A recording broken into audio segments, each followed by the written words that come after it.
¿Qué tal? Bienvenidos al canal.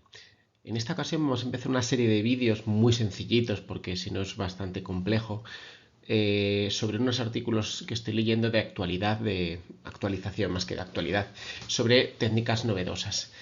En esta ocasión voy a presentar el papel del RNA en lo que tiene que ver con la medicina de precisión, ¿no? Que la medicina de precisión básicamente es la medicina que, en vez de intentar buscar un fármaco para todos, ¿no? Paracetamol para todos, lo que intenta es, digamos, estudiar el paciente y a partir de ahí ver cuál sería, digamos, por decirlo así, el fármaco que mejor le vendría. Eso es la medicina de precisión. Buscar en el paciente lo que mejor le vendría. Bien, los estudios, pues bueno, centrados en la UVI, pues muchas veces tienen que ver con la infección grave, que ya lo hemos explicado en otros vídeos, que es la sepsis, ¿no? Un poco por recordar lo que es la sepsis, básicamente es una interacción entre los patógenos, es decir, los gérmenes, ¿no? Pues si son muchos, si son muy virulentos, tipo de estructuras que tienen que son reconocidas por el cuerpo que generan la respuesta inflamatoria y pues el propio individuo, ¿no? Si es un individuo joven, si es un individuo mayor, si está tomando fármacos que deprimen el sistema inmunológico, si ha pasado una enfermedad grave y entonces está más debilitado, en fin, en función de esta interacción, ¿no? Nuestro cuerpo va a tener una respuesta inmune que va a ser de un tipo o de otro. Pero esta respuesta inmune, que es una interacción entre muchos factores, al final va a tener de manera concomitante, es decir, a la vez, una respuesta proinflamatoria y una respuesta antiinflamatoria. La respuesta proinflamatoria lo que va a hacer es intentar, pues bueno, lo que hace es activar, por decirlo así, todas nuestras defensas, ¿vale? Lo que hace es, de alguna manera, digamos, intentar destruir el germen. Pero a la vez nosotros generamos una respuesta antiinflamatoria que digamos que lo que hace es, en plan, vale, destrúyelo, pero no te pases. ¿Cuál es el problema en la sepsis? Que esta respuesta se encuentra disregulada, no está bien regulada. Es una respuesta muy compleja que intervienen muchísimos agentes que no se entiende muy bien a día de hoy y que de eso va un poquito el vídeo de hoy, cómo se está empezando a entender todo esto, ¿vale? Básicamente lo que quiero que veáis en este vídeo es que estamos hablando de células, de unos, estos son, por decirlo así, bueno, factores del complemento, más células. Esto al final son todo moléculas que están empezando a interaccionar. Aquí hay más células, aquí activación del DNA, no sé qué. Al final son muchas células que empiezan a responder, pero claro, estas células empiezan a responder porque alguien les ha dicho, oye, cambia tu modo que entramos en guerra. O les dicen, oye, controla a los que están aquí guerreando, ¿no? Básicamente es un poco lo que queremos ver. Hasta ahora la medicina se había podido centrar mucho en estas células, pero ahora mismo vamos a empezar a entender un poco por qué se les dan esas órdenes. Y para entender esas órdenes, ahí es donde es importante el DNA, el RNA. Entonces, básicamente el RNA o ARN, según lo digamos más españolizado o no, básicamente es una estructura que surge como una réplica, por decirlo así, de lo que es el DNA, ¿vale? Esto sería las hebras del DNA o del ADN, como nosotros lo digamos, que en algún momento las conseguimos abrir y se hace una copia, que es el RNA, que no es una copia perfecta, que ahora explicaremos, ¿vale? Y esta copia que no es perfecta, básicamente es lo que luego nos acaba dando lo que es el RNA, ¿vale? Entonces, este RNA lo que permite es, como por decir, mandar mensajes sobre genes para que se activen o se inactiven, ¿vale? Como decimos que es una copia, realmente es una copia mala, es una copia que puede producirse errores, es una copia que, como veis, no es la mitad, ¿vale?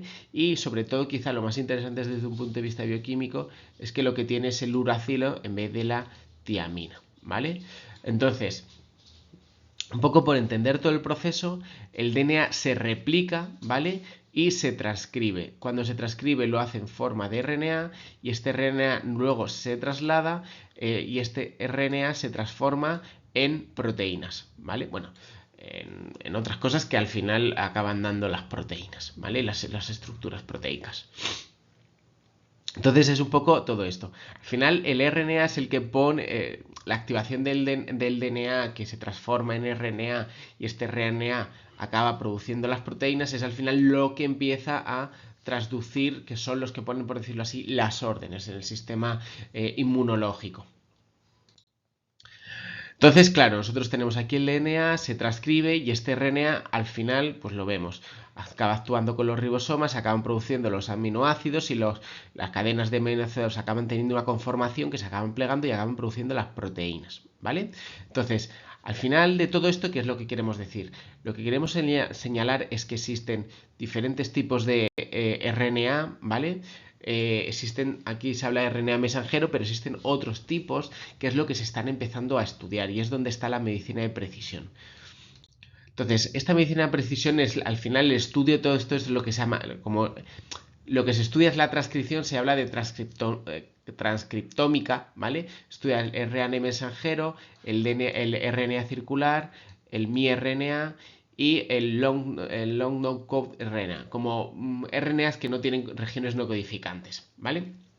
Entonces, al final todo esto acaba, por decirlo así, modulando el efecto que tienen las células. Es decir, nosotros lo que estamos haciendo es, hemos pasado de estudiar solamente las células a empezar a estudiar las células y los mensajes que se mandan las células entre sí. Claro, estos mensajes van modulando, van cambiando a lo largo de la respuesta inflamatoria. ¿Qué es lo que se quiere? Empezar a entender, por decirlo así, el lenguaje de las células y empezar a entender y a modularlo también nosotros. Si nosotros empezamos a entender mejor el mensaje, nosotros lo que podremos hacer es detectar precozmente si se están mandando mensajes de hay que luchar aquí una gran batalla, por decirlo así, y entonces vamos a evolucionar de una sepsis a una situación mucho más grave que es el shock séptico, ¿vale? Y en relación de que vamos a identificar a los pacientes más graves, una vez que identificamos a los pacientes más graves, también podremos hacer, digamos, una intervención terapéutica temprana. Y eso es la medicina de precisión. Identificar mediante el lenguaje de los RNA, nosotros identificamos precozmente a los más graves y a los más graves ponemos, anularemos los mensajes que a lo mejor les digan, oye, tiene una respuesta muy potente que este bicho es muy malo, ¿vale? Digamos que este sería el resumen. La medicina de precisión, uno de los campos que intenta, digamos, controlar es esto, ¿no? Controlar los mensajes celulares, identificar a los que tienen, por decirlo así, lenguajes celulares muy potentes para, digamos, tratarlos, modificarlos, atenuarlos y que no lleguemos a las situaciones tan graves. Y bueno, este es un vídeo súper sencillo, súper esquemático, no me he metido en grandes problemas, porque aparte también cuando te metes en temas tan moleculares, pues bueno, los médicos empezamos a tener ya ciertos problemas. Pero digamos que esta es un poco la idea. Nada, espero que os haya resultado interesante, un saludo y hasta otra.